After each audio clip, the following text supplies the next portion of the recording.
বছরের শ্রেষ্ঠ সৃজনশীল ক্ষুদ্র ঋণ প্রদানকারী সংস্থা কমিউনিটি ডেভেলপমেন্ট সেন্টার কোডেক।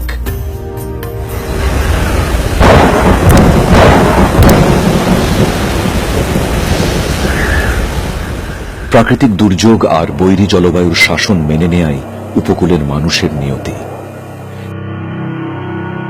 এরা কাল থেকে কালান্তরে প্রকৃতির হাতে নিজেকে সমর্পণ করেছে, শুধু সুযোগ পায়নি উঠে দাঁড়ানোর।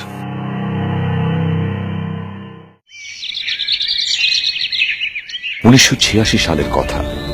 বঙ্গোপসাগরের চট্টগ্রাম উপকূলের এই জেলেপল্লীতে হঠাৎই একদিন বোনা শুরু হল নতুন এক স্বপ্নের জাল। নাম তার কোডেক। তাদের ঋণ নিয়েই জেলেরা তৈরি করল নতুন জাল, নদীতে নামল মাছ ধরার নতুন নৌকো। সক্ষমতা আর চিন্তার পরিধি বাড়িয়ে দিতে এলো নতুন কিছু। বর্তমানে কোডেক 11টা জেলার 49টা উপজেলায় কাজ করছে এবং উপকূলেই কোডেক ব্যবস্থাপনার সিদ্ধান্ত। ভবিষ্যতেও কোডেক উপকূল ছেড়ে যাবে না। আমরা আপনার বিশেষ করে এই লক্ষ্মীপুর নোয়াখালী অঞ্চলে আপনার নদী ভাঙ্গন কবলিত 600 পরিবারকে ডেনিডার সহায়তায় পুনর্বাসিত করেছি আপনার। এর পাশাপাশি আমরা এই উপকূলবাসীর জন্য আপনার বিভিন্ন ধরনের এগ্রিকালচারের ক্ষেত্রে যদি বলি, লাইভ স্টকের ক্ষেত্রে, ফিশারিজের ক্ষেত্রে এই সাপোর্টগুলো দিয়ে যাচ্ছি আপনার।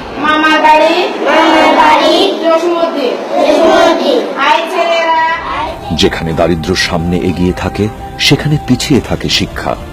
একদিন জেলেপল্লীগুলোতে একে একে জ্বলে উঠতে থাকলো শিক্ষার আলো।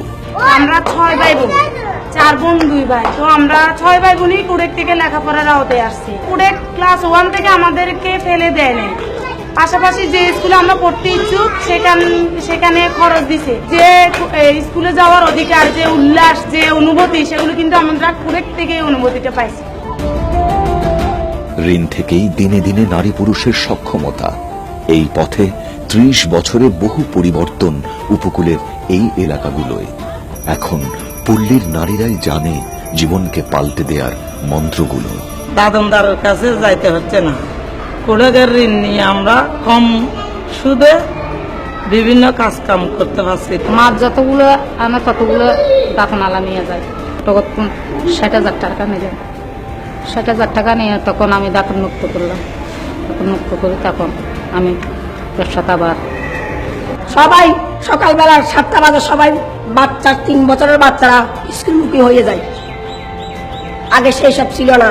আগে পায়খানা কোথায় করতো সেটাও জানতো না, ইট কোথায় পচবে সেটাও জানতো না। সবকিছু কুড়াই দেওয়ার অবদান। আমি 1 লাখ টাকা ঋণ নিছি 6 দফায়। এইবার নিলে 7 দফা হবে।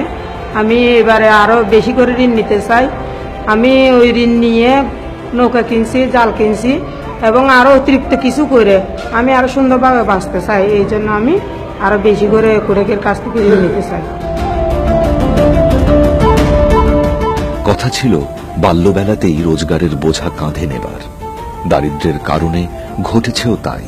কিন্তু কোডেকের নবদিগন্ত কর্মসূচি হালকা করেছে ওদের কাজের বোঝা, দিয়েছে ঘুরে দাঁড়াবার শিক্ষা। আমাকে গ্যারেজের মধ্যে যদি কেউ নাম্বার নিতে বলে আমি পারতাম না, তাই এখানে আসি আমি অনেক কিছু শিখতে পারছি। সবকিছু এখন নিজে করতেও পারি। আমি মানুষের পাশে কাজ করতাম, পরে দিয়ে ওদের মেয়েরা যখন স্কুলে পড়ালেখা করতো আমার মনে একটা আশা ছিল, কিন্তু আমরা তো পড়ার ছাত্র নেই। তারপরে আমার বান্ধবীরা যখন পড়ছে তখন আমি জানতে স্কুলে ভর্তি হয়েছি। এখন আমি ভালো করে পড়ালেখাও করতে পারছি, কাজও করতে।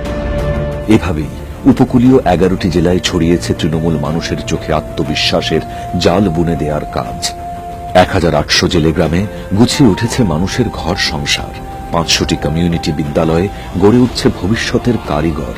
650 পুনর্বাসিত পরিবার স্বপ্ন দেখছে সামনে এগোবার।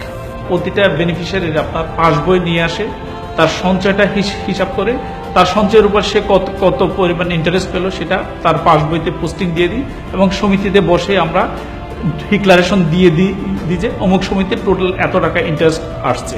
আমার সদস্যদের জন্য অনেকগুলো সাপোর্ট আছে। যেমন আমি যদি বলি যে কোনো সদস্যের যদি আপনার ঘর পুড়ে যায় তৎক্ষণাৎ তাকে 2000 টাকার একটা সাপোর্ট দিয়ে দিই আপনার। তার এর বাইরে কেউ যদি মারা যায় অথবা কাউকে সৎকার করতে হলে আপনার আমাদের যে আপনার বীমা পলিসি আছে, বীমা পলিসির বিপরীতে আমরা 5,000 টাকার সাপোর্ট দিয়ে দিই সাথে সাথে আপনার।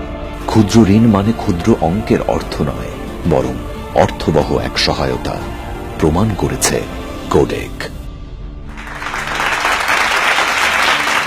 বছরের শ্রেষ্ঠ সৃজনশীল ক্ষুদ্র ঋণ প্রদানকারী সংস্থা কমিউনিটি ডেভেলপমেন্ট সেন্টার কোডেককে অভিনন্দন।